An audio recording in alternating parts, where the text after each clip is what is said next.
ঠিক করতে, চুল ঠিক করতে আল্লাহ পাক বলেন আমি দিয়েছি সুন্দর আকৃতি, দাড়ি দিয়েছেন আল্লাহ। তো যেটা রাখার কথা ওটা সাপ, আর যেটা কাটার কথা সেটা সুন্দরবন জঙ্গল।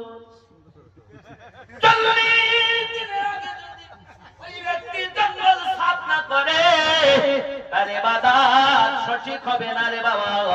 40 দিনের আগে আগে ওই সুন্দরবন জঙ্গল পরিষ্কার করতে হবে।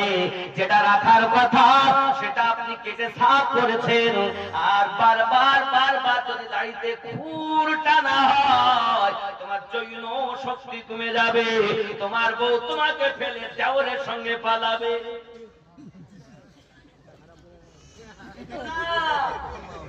দাড়ি কেটো না, আল্লাহ দেওয়া জিনিস। যদি কাটবা তো জজ সাহেবাই দেশে বইব, রাখতে হবে না। একদিন তোমায় মরতে হবে, তুমি ভুলে